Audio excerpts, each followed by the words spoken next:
शैतान चूँकि हमारा बहुत बड़ा दुश्मन है, और अगर मैं किसी का दुश्मन हूँ ना तो मैं दो तरह से उस पर अटैक करूँगा। जैसे कंट्रीज़ किसी दूसरी कंट्री को गिराना होता है ना, दो तरह से अटैक करते हैं।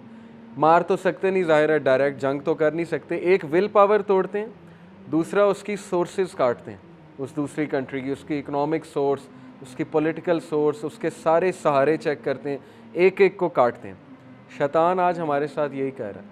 एक वो हमारी विल पावर तोड़ रहा है। विल पावर कैसे तोड़ रहा है? नेगेटिव सेल्फ टॉक से कि तू बेकार है, तू किसी खाते में नहीं है, तू कर ही नहीं सकता, तू बच ही नहीं सकता, तू एडिक्ट है, तू बेकार हो चुका है। लोग अब ईमेल्स मुझे करते हैं, इतनी लैंग्वेज उन्होंने नेगेटिव यूज़ की होती है, मुझे दुख होता है कि यार ये अशरफुल मखलूक़ात ये बात कर रहा है जिसको अल्लाह ने फ़रिश्तों को कहा था कि सजदा करो। क्या ये एक इंसान की टोन हो सकती है? बड़े दुख की बात है कि वो विल पावर ही तोड़ बैठा अपनी। वो ये कह रहा है कि मैं ख़त्म हो गया हूँ, मैं बच ही नहीं सकता। तो ये शैतान है जो आपकी विल पावर तोड़ना चाहता है, जो आपको ये प्रूव करना चाहता है कि तू नहीं कर ही नहीं सकता, तू इस जोगा ही नहीं है। पहली बात। दूसरी बात, वो आपकी सोर्सेस काटता है, हर तरह की सोर्स, और सबसे बड़ी सोर्स है अल्लाह। वो आपको अल्लाह से दूर करता है आहिस्ता आहिस्ता।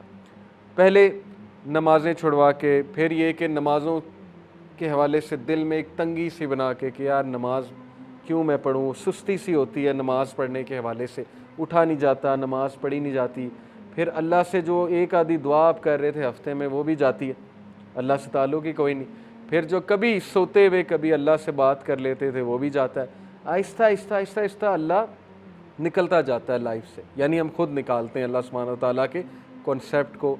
तो ये वो हमारी सोर्स तोड़ है, हमारा ताल्लुक़ तोड़ है अल्लाह से। जब उसने ये दो चीज़ें कर ली ना, आपकी विल पावर तोड़ दी और आपका अल्लाह से जो थोड़ा बहुत कांटेक्ट था वो भी तोड़ दिया, तो फिर समझें कि वो सक्सेसफुल हो गया आप। और यही बात अल्लाह ने वार्न की कि देखो वो तुम्हारा बदतरीन दुश्मन है।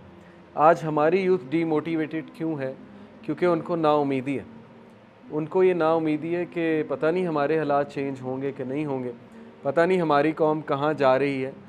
तो ये नाउमीदी से हमें निकलना पड़ेगा हमारी विल पावर के थ्रू। ईमान की ताकत तो बहुत ऊपर की बात है, पहले तो हम विल पावर की बात करें ना। एक बंदा चेंज नहीं होना चाहता, उसको कैसे कोई चेंज कर लेगा? एक बंदा अपने हालात को तब्दील ही नहीं करना चाहता, ये तो कुरान में है। सूरह रात में अल्लाह कहते हैं कि अल्लाह उस कौम की हालत नहीं बदलता जो खुद नहीं बदलना चाहते। उसकी हालत कैसे अल्लाह बदल देगा? डिसीजन ही नहीं ले रहा है एक बंदा चेंज होने का, वो अपनी गलतियां ही नहीं करेक्ट करना चाहता, वो सबमिट कर चुका है। वो कहता है कि मैं ही गलतियां करूंगा ही करूंगा, मैं एडिक्ट हो चुका हूँ, अब मैं नहीं बदल सकता। तो कैसे उसको अल्लाह ताला तब्दील कर दे?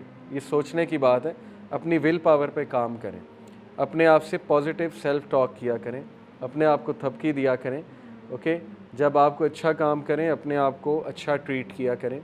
Negative self talk is very bad. चूँकि मैं पॉजिटिव साइकोलॉजी पढ़ता रहता हूँ, हमेशा पॉजिटिव इंटरप्रिटेशन किया करें हालात की। हर इंसान से गुनाह होता है, इंसान फिसल जाता है, लेकिन गिव अप ना करें।